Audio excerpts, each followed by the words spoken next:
launch of India Vision New Age Equality by Kapil Gupta and co-author Bhushan Bharti. Today we have author Kapil Gupta and co-author Bhushan Bharti with us on the panel. So finally the book is getting launched and all of us will get a chance to read it today onwards. So first with Kapil Gupta, so how do you feel in today, sir? It's fabulous. I never thought I would be writing a book. As I said earlier as well, I'm not an author per se. But it's an exciting opportunity for me to put my thoughts across, for me to put my perspective on the table, and perhaps be able to add a little bit value to the readers in providing them a new way of looking at things. I can definitely assure you that there will be a lot of things in the book that you wouldn't like, but then, that's what it is all about. Thank you so much, sir. Our audience would like to know who is Kapil Gupta as a person. So, as a person, Kapil Gupta is an entrepreneur. As a person, Kapil Gupta is an innovator who likes to get involved in newer things.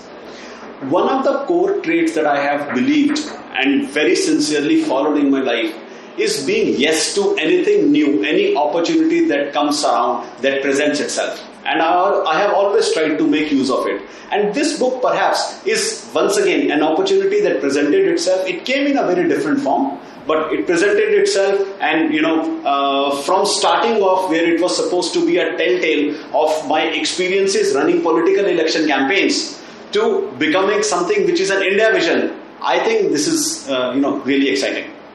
Thank you so much, Kapil Gupta. So, Bhushan Bharti. Welcome you, Bhushan Bharti. So, our audience would like to know who is Bhushan Bharti as a person.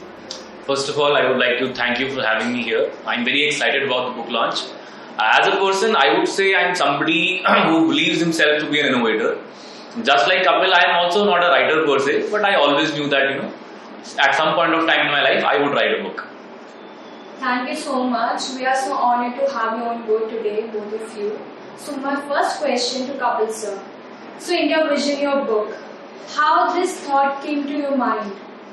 So it didn't. It really, as I said, it started off as a telltale of my experiences running political election campaigns. And I have worked with pretty much all political parties, the BJP, the Congress, the Indian National, Lok Dal, the Akali Dal, and I've done consulting for various, people across the country. In fact, I've also done some political election work for international audience as well, not to be named on this particular show, but it was supposed to be a telltale. People wanted me to share the dirty experiences that I have had. While I started writing that, it looked so stupid to me. Why? I'm not somebody who would want to indulge in gossips. I'm not somebody who would want to, misuse whatever I have seen. So I then at that point of time started penning down my experiences or what I have seen. See, this book is not about me writing, I went here and this is what I saw and this is what happened. I don't think that is important, because that's always a very biased point of view. I have based this book on everything that I see all around me, on my ability as a thinker to be able to extrapolate whatever I have analyzed from myself, from my experiences, and more importantly, experiences of everybody around that I see. And that's how the book started, and that's what the book is. It's a different perspective, it's a different point of view to what is the generally, conventionally acceptable norm. And that's what I wanted to put across as well. Okay, thank you so much, sir. So my question to Bhushan Bharti. So my next question to Bhushan. So what has been your contribution as co-author? So in terms of my contribution, I would like to say that we both had different vantage points in life, and we both had different perspectives and a different life cycle. So what has come out of it is that me and Kapil working together with our generation gap taken into consideration, we've been able to fine-tune the book to the next level. Now I've done my fair share of writing in the book as well, but I think my major contribution would be the fact that we've been able to amalgamate our experiences and bring out something which is the best of both worlds. Okay. Next question. So you have mentioned that both of you don't agree on everything and have yet managed to write a book together. So how did that happen? Kapil Gupta. Um, that's I guess the key pointer in this book. We have a generational difference between where I am versus where Bhushan is. And generational difference is not just about him being 20-year-old or me being 40-year-old. Even if I was 20-year-old, the 20-year-old that I was at the times 20 years back were very different times.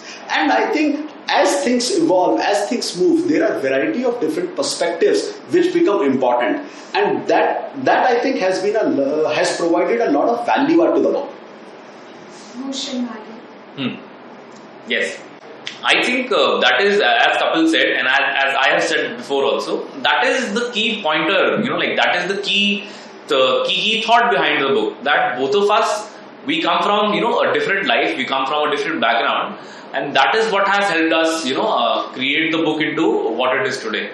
So I think working with somebody who's much different than you, it opens you to a lot of perspectives, a lot of things that you would never be able to think of by yourself.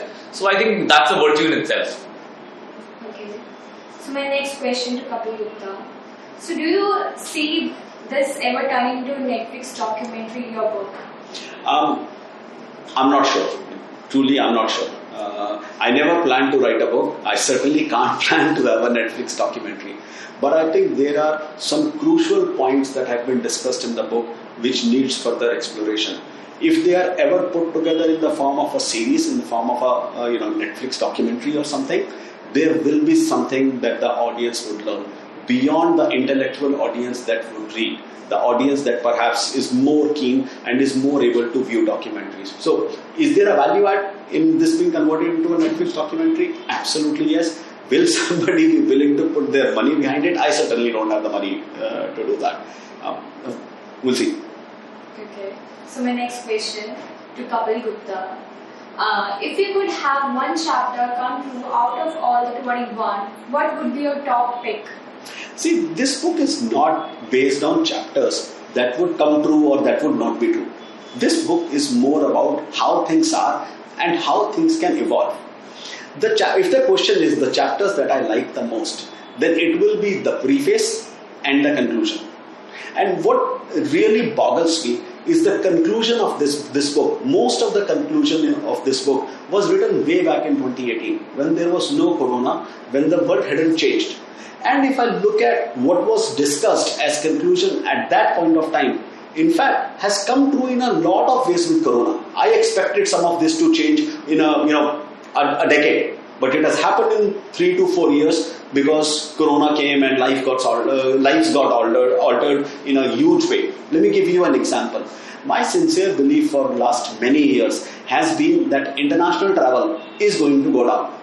It will go down because of popular nationalism, it would go down because of terrorism, and more importantly, it would go down because there won't be a need for physical movement of people. All the trade and everything could happen purely by physical movement of goods. Now, travel has gone down. And make no mistake, it is never going to come up to the pre-pandemic levels. However, it hasn't gone down because of my reasons. It has gone down because of COVID. Well, I can still say it has gone down because of my reasons, because I don't really consider COVID-19 as either an accident or as a naturally occurring incident. I consider COVID-19 as bioterrorism, and I maintain myself to that. So in a lot of ways, this prediction that bioterrorism and travel and everything will change is one of the conclusions that we had talked about way back in 2018. And I think you will find a lot of value as you go through what is being discussed in the concluding part of the book. Okay, so let's move on to the next question. So the book in detail talks about equality, the equality as perceived by you, the equality of the 21st century. Can you elaborate on that? Kapil Gupta. Sure. Let me start with asking a question. And I've been asking this to almost all, what I call as pseudo-liberals. A 14-year-old girl getting her boobs pressed and a 14-year-old boy getting beaten black and blue. What is worse? And the answer I get from everybody is the girl, because she went through mental trauma. While I understand what you are saying and I hear you, my problem is you are telling me the 14-year-old boy who got beaten black and blue did not go through mental trauma. and his suffering is lesser than the suffering of the women? If that is the case, then where is the equality that you want to bring in? You are starting from a position of disadvantage. And I think in the 19th and the 20th century, that would have made sense. Let me take another example. We go through this entire conversation about, how do we need to uplift LGBTQIA? Well, I have a base level issue with that. Why is somebody you sleep with more important than you as an individual? So why is LGBTQIA activists talking about getting special privileges, special discounts, special favors, special whatever? They should be talking about we should be treated equally. To be frank, we're writing a book about equality, but if I want to talk about equality, I would say that the world is not made equal. None of us are made equal. Me, you, anybody else around us, we're not made equal. And maybe we should start thinking about equality in terms of that only. So we should talk about, we should start thinking about equality in terms of how we are different from each other and how you have an advantage over me in some areas of life and I have an advantage over you in some areas of life, and we learn to live with that. Okay. So my question to Kapil sir, do you think that this book has the potential to offend your intolerant audience? Well, everything in India offends the intolerant audience. We right now do not live in a culture where there is any sort of tolerance. I remember when I was planning on getting the book launch done, I went to a very dear friend who is an author and a known activist, and she said, "Kapil, I don't think I can do the launch because there is stuff in your book that is going to offend people, and I don't want to necessarily say this is my point of view as well." And I really respect what she said. So it will offend people. This book will offend people much more than what other things would probably offend. And that is because there are perspectives and point of views in this book which, as I said earlier, are very different from the conventional and traditional point of views. Wherever I think I agree with the conventional traditional norm, I don't think I needed to discuss that in this book, and I haven't. In this book, we have only discussed areas that are different, the areas where we may have a disagreement with community at large. So Bhushan, do you think that this book has the potential to offend your intolerant audience? So see, I'm sort of a very, I don't like to go into all this. This book also, while I was, working on this book, I was not very sure of if I would want my name to be there. Because, I'm scared of this country and I'm scared of how people respond to things here. So, yeah, I believe that the book is going to offend some people and I'm going to face some flack for it.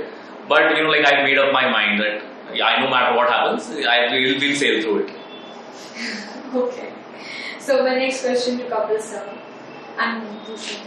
So, is working with somebody almost half double your age on written opinion piece challenging because of the generation gap?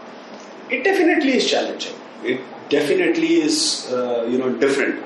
But that's what has made it very interesting for me. Bhushan has been able to come in and bring a fresh new perspective based on his experiences and based on the generation that he is living in. So for me, I think that has been valuable for me in terms of looking at the book and what we have been able to come up with.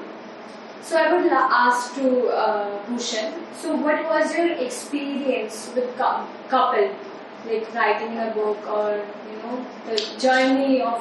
So see, Kapil is an extremely knowledgeable person, and that is what draws this relationship. So I'm somebody who likes to learn, and he's somebody who likes to impart knowledge. So I think this relationship works that way. And the one good thing about Kapil is that he's not all about imparting. He's about learning himself as well. So he's open to new things, he's open to listening, he's open to understanding. And I think that's what makes him a different sort of old adult. Because most old people are not, ready to listen. And they're not ready to listen, understand, and, figure out the world around them and how it is changing. But I think that Kapil has always been for change. And even if he turns another 20 years old, he'll still be, up to date in all aspects of his life. Okay. So was it difficult to find a common ground because you both don't agree with everything? So how did you cope up with your problem? See, I don't think it's that we don't agree. We have different approaches to looking at the same problem. So finding a common ground wasn't really that difficult because we were able to discuss and we were open to have other person's point of view be heard and be respected as well. And and really that's a very important part of the book. You have to be able to respect and you have to be able to hear other people's opinion, no matter how much in disagreement with yours they are. And so I don't think that has been a huge challenge. That has actually added value. Okay. So this question to both of you: are you two going to work together in the future as well? Why don't you start? I think the future is very uncertain for you, me, and every one of us. So I think let's not delve into that. What holds? I mean, whatever holds for tomorrow, we'll all get to know. Today, maybe let's not make statements that we can't live up to. He's 22 years old. He has a career ahead of him. I pretty much have figured out a major chunk of my life. So I guess if he is getting value in this environment where he is right now, working with me, he will stay. Otherwise, he would go explore other opportunities. Will we work together at some point in our lives on something? I'm sure we will, but we'll get to see what it means. So Kapil, our audience would like to know how you started working on your next project. No. Have I thought about if I ever want to write a second book, what would it be? Yeah, I have. But have I started working on it? No. It's a little too early, it's a little too premature. Let me see the response to this book, let me see what comes out as critical, intolerant feedback around the book, and then we'll see how we take it forward. So my question to Bhushan Bharti. So this book you have co-authored with Kapil. So our audience would like to know, are you thinking of writing your own book? So I think this is a little tricky to answer, because you see what happens is that to write a book you need to have your thought process figured out, and right now I'm not in that stage of life where I've got it figured out. Why this book happened because we never came to a middle ground, and that was the point of it, that we could never come to a middle ground, and that beautiful things emerged from it. So if I were to write a book for myself right now, no. 10 years later, maybe. 20 years later, I don't know. Time will tell. But as of now, I don't think I can see myself writing my own book, because you see, writing your own book about such things is also a little controversial, because it's not exactly controversial. It's a little difficult because the book gets biased. You've only got one opinion, and that's your opinion. And you don't have anybody else, giving you a look in the mirror that maybe what you're writing is not exactly what people want to read, or what exactly is the truth. So the Kapil was the reason that you wrote this book. I think pretty much yes. So see, me and Kapil, if we disagree on a lot of things, we also do agree on a lot of things. So yes, there is a tangent where our thought processes do match. And that is why, I was so engulfed in this project and intrigued to write this book as well. So yeah, I think Kapil has been a major chunk of the reason why, my name is on the book. So yeah. Okay, so let's move on to the last question. So there's some final quotes that you would like to end with. Kapil Gupta. So I guess the quote for me would be my old Twitter bio. I am an irrational human being. My choices are my choices. Do you mind? And that's really what I think is a core theme that I have always promoted. We all have different experiences. We all have lived through different lives. We all have seen different worlds. And we need to get in concurrence with that. We need to respect that about each other, and in that respect, live a completely different life for each other. If we are able to do that, the differences that we see, whether it is caste or religion or gender or whatever else, it would cease to exist. We will have a more cohesive environment. We will have respect for each other. And by the way, I'm not suggesting equality in the sense of everybody getting the same thing. That's not what humanity is all about. That's not what life is about. That's what machines are about. And we are not machines. We are living human beings. And we need to have lives, we need to have everything which is differentiated based on our intuitions, based on our heart and our head, based on our soul and based on whatever we would prefer. Thank you so much, Kapil Gupta, for ending this session with a good, motivating, quote. So thank you so much, Bhushan Bharti, and thank you so much, Kapil Gupta, for giving us such a delightful and insightful session. And all the best for your debut book. Thank you so much. Thank you. Hello friends, thank you for joining us today for the launch of our book India Vision, The New Age Equality. I take this opportunity to congratulate my dear friend Kapil and his co-author Bhushan, and we welcome them on board at Prince Publication. The book presents an alternate view on a lot of things which surrounds India and surrounding the view about equality. While I may not agree with what Kapil and Bhushan has written in the book, but there are certain disagreements as well. As a publisher, I am really proud of the fact, and I request all the readers to have a look and read this book. Also, I put my sincere thanks to Dr. Sanjay Baru and Mr. Shiv Shivakumar to release this book. Also, I would like to thank the entire team at Prince Publications, especially the editorial and the techno-commercial team for their constant support to bring out this book. Thank you so much. And I would request all the readers to do read this book and post their reviews on our website.